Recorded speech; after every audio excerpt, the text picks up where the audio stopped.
So Lady Maria of the Clock Tower warns us that a corpse should be left well enough alone. Good advice. And yet here we are to bring up that corpse of Bloodborne because we got to talk about the DLC and we got Libby and Charlotte back. We are doing it. We are descending into the fishing hamlet and finding a very old baby to kill. And I am so thrilled that we have you back for this.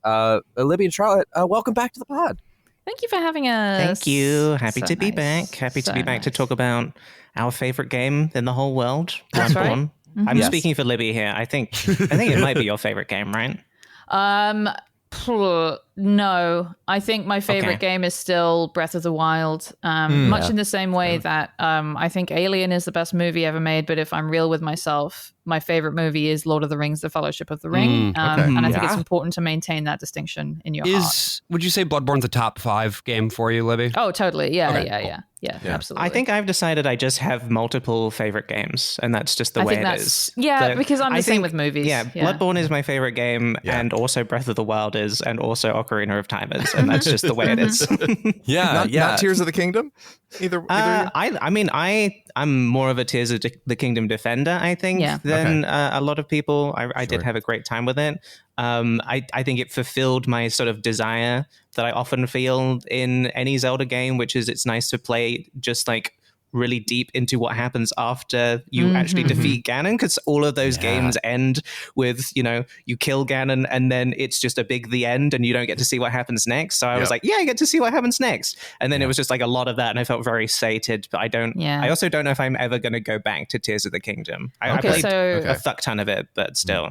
I have been back to Tears of the Kingdom, and I think it's one of those things where you can't really say I like Breath of the Wild, I don't like Tears of the Kingdom, or vice versa. It doesn't make sense to really separate them out in terms of whether you're talking about favorite game, because Tears of the Kingdom doesn't exist without Breath of the Wild, and it is essentially like sort of DLC for it. It's like Majora versus Ocarina. Yeah. It's the same kind of thing. I don't know. sort of. Majora versus Ocarina are still like separate in a way. Like Different Tears of the maps, Kingdom is the same map. It's a sure. lot of the same characters and everything. Yeah. Majora's Mask is like, it's so tonally different and so fun and cool and weird because of how little time they had to make that one. They didn't have time to say no to the weird ideas. Well, Totally. in some ways, Yeah. in some ways, this DLC for Bloodborne kind of feels like the Majora's Mask of Bloodborne. Yes. Yeah. Where it's like, let's take this much smaller scale thing and get really specific with the story that we want to tell here, and then let people go nuts. And also throw in like a million new weapons and also like 2 different transformations.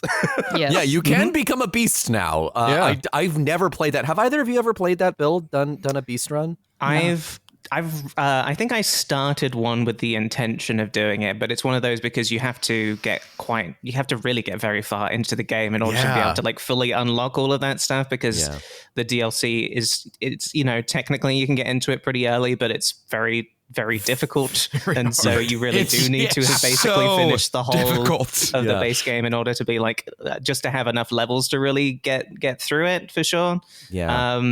But I think this is just how I am with Bloodborne generally. I've thought about it. I thought about, getting to the point where you play as like because you can also turn into a thing of broccoli in the DLC. I love the broccoli runs. I love the broccoli runs. But it's just so much effort to set it up is my thing. Yeah. And it requires sort of a relearning of the systems too, because the timing is so different for broccoli and for beast than it is just as a normal hunter. Okay, so clearly I'm a huge moron because I missed No, you're all not. of this. No, you're not a huge moron, You are because like absolutely not. in order to play as the broccoli, you have to get the Parasite of Kos item and then also a rune, and you have to equip both, and then that makes you like a weird bug boy.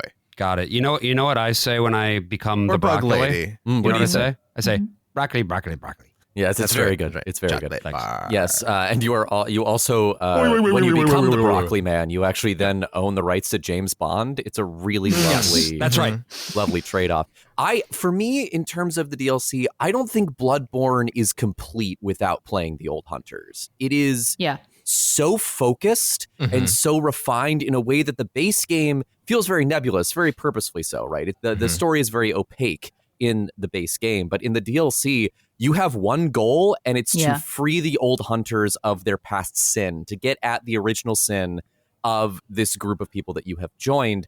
And I find it so moving and so wonderful that it's hard for me to talk about my love of Bloodborne without talking about the DLC. And we might as well jump in and start out with the first area here. Yeah. Which is the Hunter's Nightmare, which is just the base city of the Cathedral Ward. But it's really fucked up because it's like a volcano went off and the lava flow has kind of like taken Cathedral Ward, and there are also assets from Central Yharnam in here too, like the bridge. Yeah. And you get the slimiest dogs you've ever seen in your life, because all the dogs you've been fighting all game that have deteriorated are like fully regular dogs now, but they're just very wet. And I've never completely understood why they're on these wet dogs. You don't know why they're wet? DLC. It's a slimy DLC. There's goo everywhere. I know why they're wet, AJ, because it turns out you're underwater for this part. Oh, sort of. Right, because you're climbing up. There you of go. course. Yes. But this mimics sort of the difficulty spike of the first part of Bloodborne, right? How we talked about in our episode, how that first run is such a gauntlet. This one mimics that and then makes it infinitely worse because you're being hunted by actual fucking old hunters. And they hit very hard. They are such fuckers. Yeah. I mean, look, I should say the first part of the DLC especially, I got real mad at how difficult it was. I was very frustrated. Not in a way that makes me think it's bad. I think it's wonderful. But it really is crazy how hard it is. You know, that so many times that first area, like even just getting up to the entrance of the church and then just getting obliterated by one of those trolls. It's like 8 times harder than they are. Yeah. It's so evil. Yeah. But and they push a flaming ball at you like a giant Indiana Jones boulder. And you have to get so good at learning the sort of really specific timing of that. Yeah. You know, you have to get really good at being like, okay, and so then the ball is going to come down and then I have like this many seconds to like either run past the troll is going to be fighting the Yharnam guys or just like, you know, try, you know, you really learn the run back. That's one thing that's really fun about this area is that there are so many more systems in play where like beasts will fight the hunters and the hunters will fight. And in fact, if you're going up against the beasts, they cower. Yeah. And they like won't attack you directly, but the trolls will attack you directly. Yeah, especially if you have your torch out, which is a thing also in the base game, that they'll always recoil from fire. Well, this they do it even if you don't have the torch out, which is interesting. Well, my theory here, and this is related to one of my favorite things that happens when you get into the DLC, is you go, oh my god, it's daytime. And so I have to imagine that sort of feels like it's part of it. Like they're being hunted, but also it's just the light. Oh my god, I didn't think about that. That's so smart. Charlotte's so smart. What you've essentially found yourself in, right? We've had these little like nightmare realms before, but this is basically Valhalla. This is Valhalla that sucks, which is also true of, I guess, regular Valhalla. It's like, hey, do you like being in war forever? Well, I feel like, too, this is Bloodborne, and in Bloodborne, everything sucks, so it makes sense that Valhalla also sucks. That fits the lore of the game, as we understand filled with it. traps. Yeah, so you know about the dangers of blood and getting blood drunk and whatever else, and these guys have just been so washed in the soul corrupting blood of the lamb that they are just now forever hunting, forever crazed, and are just like stuck in this constant torment. It's funny that you would be like that. You would live a life that is so fucked up that they would have to make a new kind of afterlife just for you, just to be like, oh yeah, all of the shit that you did is so nasty. I guess we have to make a whole new nightmare. That's where you're gonna live now. Old Just hell, for not you. good enough. Yeah, or that they sinned so greatly against the order of the cosmos that this dimension had to be made to punish them forever. Like I feel like all nightmares are established from the deaths of Great One's kids, right? Like, because when we're in the Nightmare of Mensis, it's Murgo's because Murgo died, this is the nightmare where the spirit lives on. And the Hunter's Nightmare is created because of the Orphan of Cause's death. And this is where the Orphan of Cause is still clinging on to life. gooey life.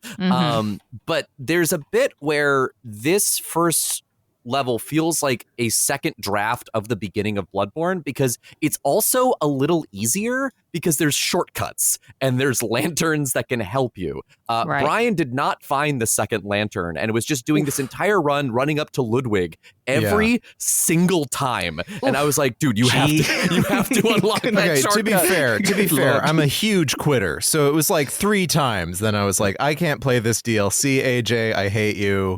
I'm gonna burn your house down, things like that. Well, you have to. And AJ was like, there's a second lamp. And I was like, oh, great. Well, and I put my tank of gasoline away, threw my matches in the river. Yeah, I mean, this is another one where I think I wouldn't have stuck with it if it weren't for the sort of specific circumstances where I was playing it, and if I didn't also have, Bloodborne friends telling me like, no, I get it, it's really hard, you're going to get through it. I needed like therapy essentially to get me to keep at it and to get to Ludwig. And I mean, the thing about this DLC is that I think there are 5 bosses, and 4 of them are like some of the best bosses in all of FromSoft. They're so good. And then one of the bosses is one of the worst.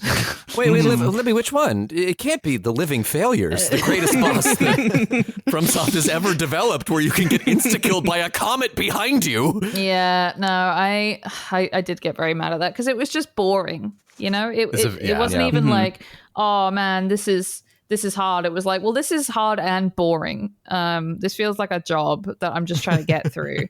I feel very lucky that I have never died to that boss, because it's boring. I will give you that. Even if you're just Libby sort of hand waved me away. I hate when she does this. Look, we are going to have a conversation about my first encounter with Orphan of Cause at some point during this episode. But I want to preface that by saying what I did first time I played the DLC is I did give up.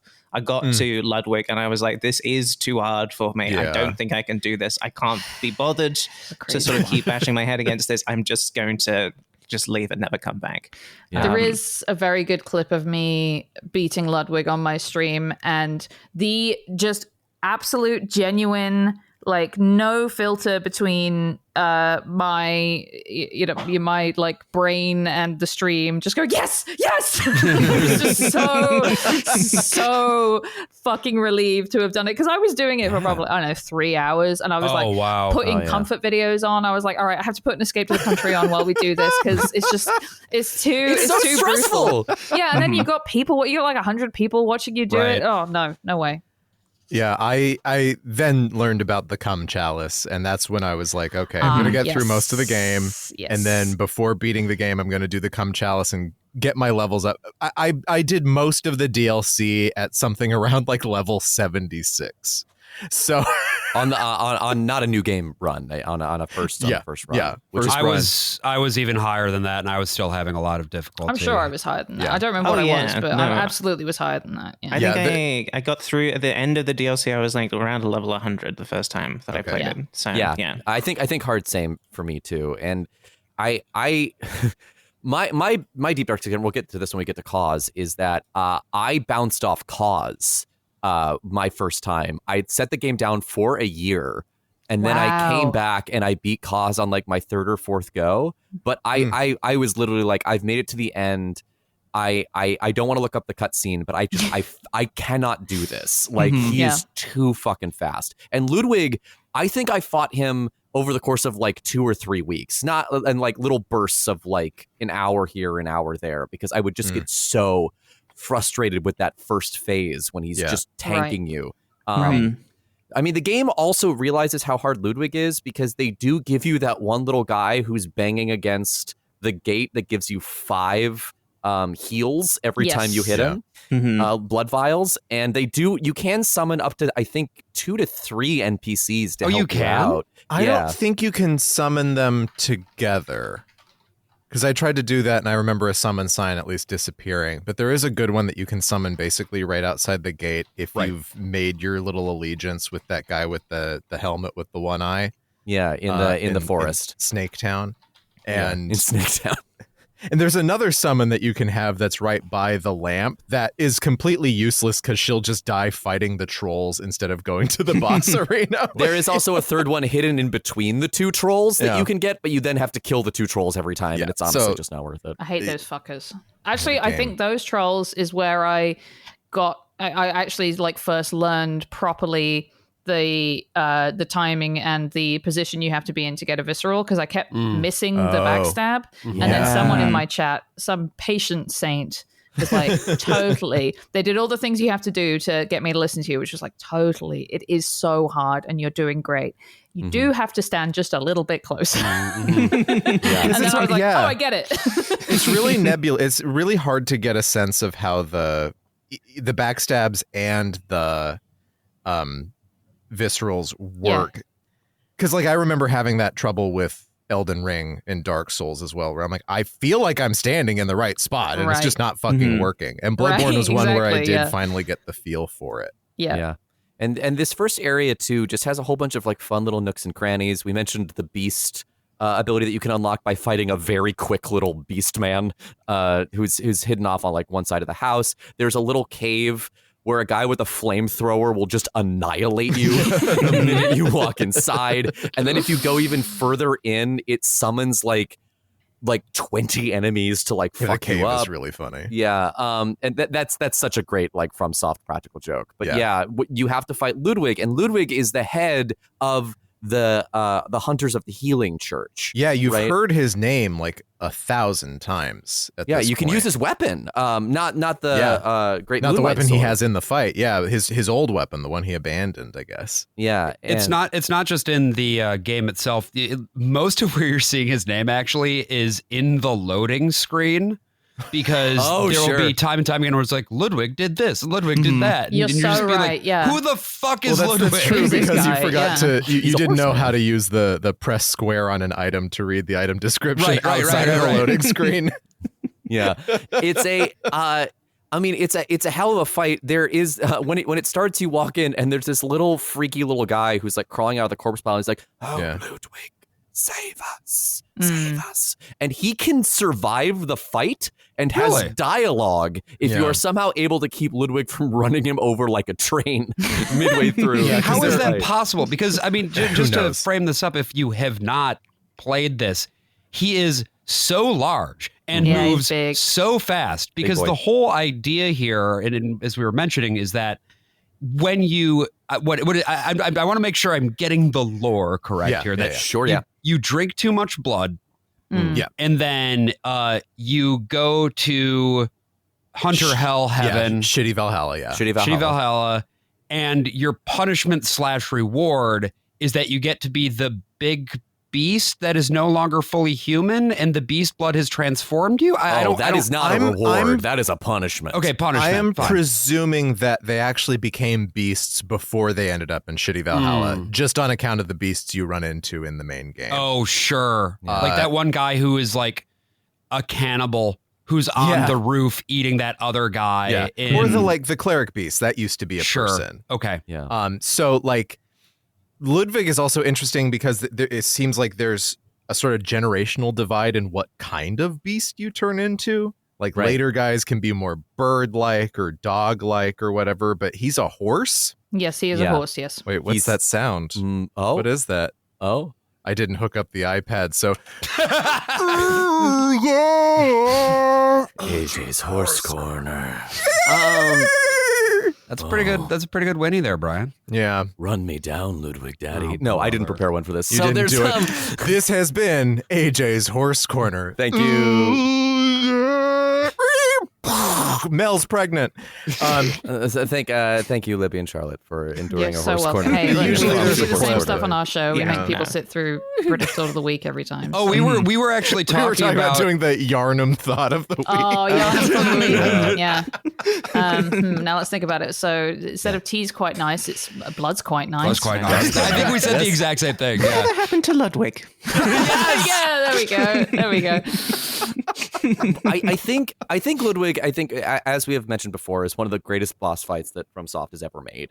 And I think a huge part of that is that Miyazaki's whole design philosophy of the beasts have to have a certain level of regality about them and a certain level of dignity, right? And so the fact that Ludwig, midway through the fight, fully regains his dignity before you like fully cut him down, I think is the best encapsulation of that design philosophy. And I was wondering, Libby and Charlotte, if you could talk a little bit about your experiences fighting Ludwig.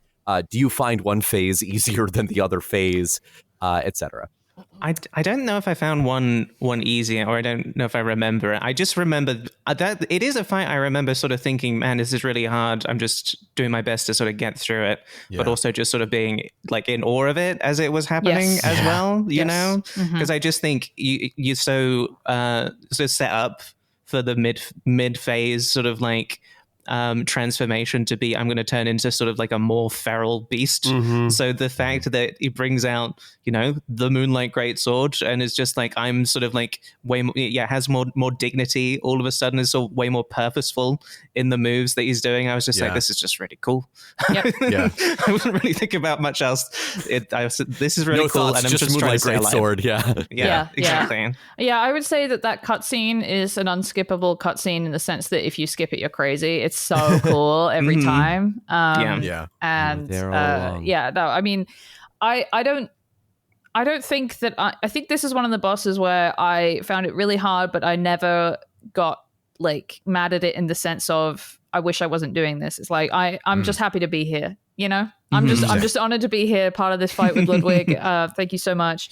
And you know, I could go back to my VOD and fact check myself and that, see what I was saying. I hate being here. I wish I was anywhere else. Yeah, exactly. Yeah. And you know, I did find it super, super hard. But the feeling of having earned it every time you get to that final phase is really, really good. Like not even just beating him, but getting the final phase is like, yes. Yes. Cutscene. Yes. All right. Yes. I did it. You see like the light come back to his eyes as he looks at the great sword. Yeah. It's a very, in a game that doesn't really have a lot of emotionality, particularly in the main game, there's this to me was the indication that the DLC was really going to step it up in terms of its storytelling. Well, I think the big thing that jumps out at me with this and all of the boss fights is just the sense of scale. Yeah. And I think, if I recall correctly, in the main episode, we did maybe mention Shadow of the Colossus a couple times. Yeah, I think we did. But same kind of thing where there's something about the sheer grandeur of these beasts that makes you be like, holy shit.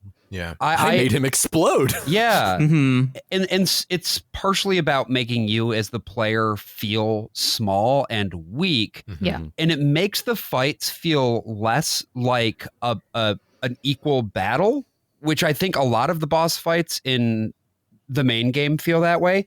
Here, it's more you are hacking and slashing away for dear life in the hopes that eventually you're going to be able to take this guy down. Yeah. And once you finally are able to defeat Ludwig, you get to talk to his head for a bit. Yes. Yeah, this is such a deep love for this character that they're like, what if you could talk to him after you killed him? Yeah. Like he's still alive. He's just like sitting there mostly severed. And you just get to have a chat with him. And he asks you the question, was it worth it? Well, depending. Because if you come up to him in most outfits, he'll just talk about seeing threads of light.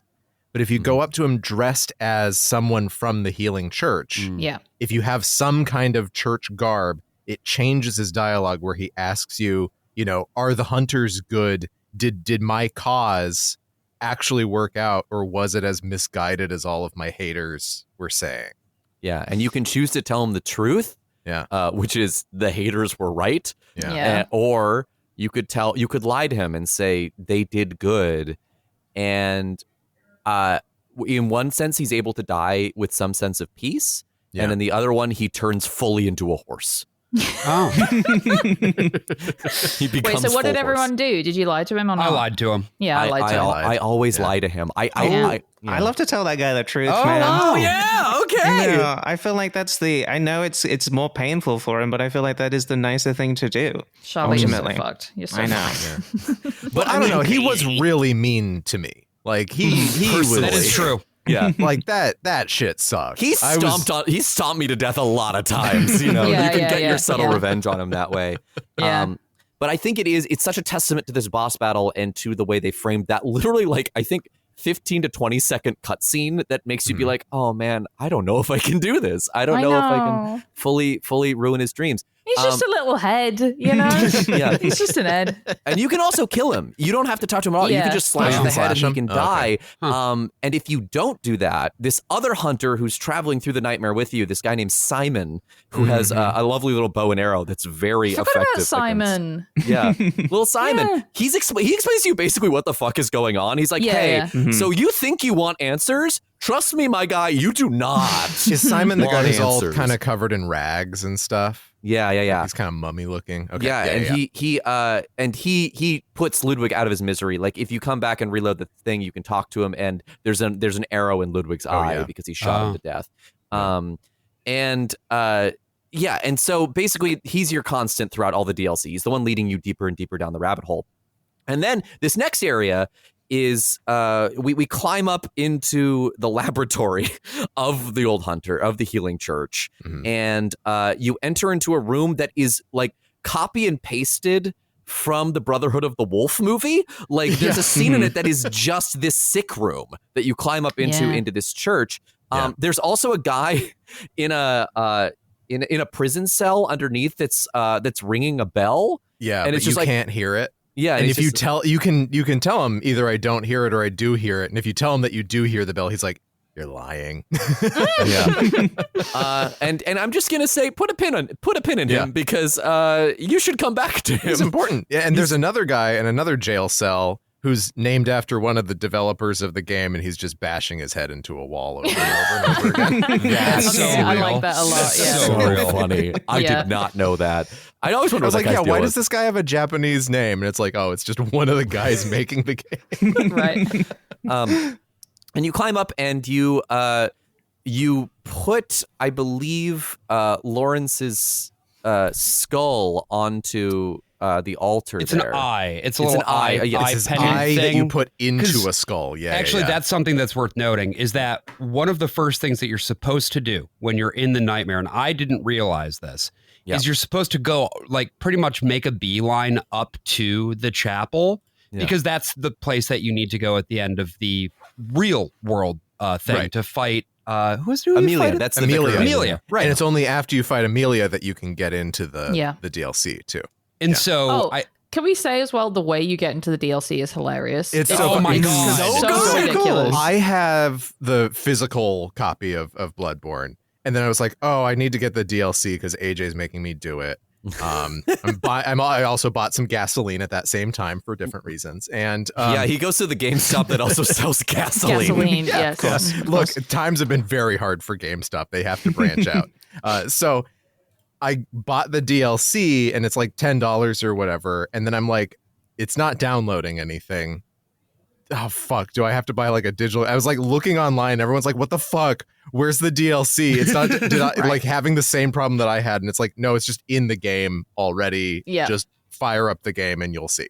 I was like, oh, okay. Yeah. So you have to go out, and the first amygdala that you encounter in the game before you can see it is like you grab an outfit just outside of the Chapel of Udon. The top hat. And that's right. Yeah, that's the top hat. And then all of a sudden you fly 50 feet into the air and immediately die. Yep.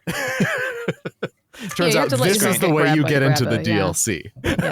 Libby, did you have to ask your chat how to get in? Like, was it one of those things where you're like, what's going on here? I believe that was a situation where they were eager to tell me. Of course. Because they were checking in the whole time. Now, make sure you don't beat the game before you do the DLC. And you have to make sure that you stop at Murgo or before Murgo and do the DLC, then go back, because otherwise it's going to be way too hard if you try and do it on New Game Plus. So I was like, thank you. Yes, thank you. That's really good. Yeah, the difficulty spike is enormous between base game and New Game Plus. I've never done New Game Plus. I should. Yeah, me neither. Yeah, maybe that's, I mean... And the game really wants you in to. Like, the credits roll and it just fires up again immediately. Yeah. It'd make for good content, I imagine. I'm sure your chat would be very happy to see you go at it. Yeah. It's one of those things I'm happy that From Software has like backtracked on, is like the really difficult ways to actually get into content that you have paid for. Yes. And you can see even here, like comparing to Dark Souls 1, like Dark Souls 1, you have to like find this thing over here and kill this enemy over there. And it's like, I think it took like the players like a week to figure out after the DLC came out how to access Artorias. Yeah. So funny. It's really like Dark Souls 1 is like really oblique. And it's really funny because it's like I just paid money for this. Yeah. And it's just like, yeah, figure it out. It's like, I gave you $20. It's one of those seems like a you problem? I don't know. Yeah. It's one of those things where I do respect it, and I respect their approach in general. That and not being able to pause the game, I'm like, buddy, just let me pause. You gotta let me pause. This isn't Fortnite, okay? Like, I gotta go and put the kettle on sometimes. I'm not Ned Flanders fighting Ludwig the Accursed, okay? Distracting with my stupid sexy ass. Oh, they need to put Simpsons in Duskblood. Oh. Hey there, you are listening to a preview of a premium episode of The Worst of All Possible Worlds. If you'd like to listen to the rest of this, head on over to our Patreon. That's patreon.com/worstofall. And you can listen to not only the rest of this episode, but our entire backlog of premium episodes, bonus episodes, and if you subscribe at the $10 tier, you will get an extra episode of the podcast every single month. Again, that is patreon.com/worstofall. Hope to see you there.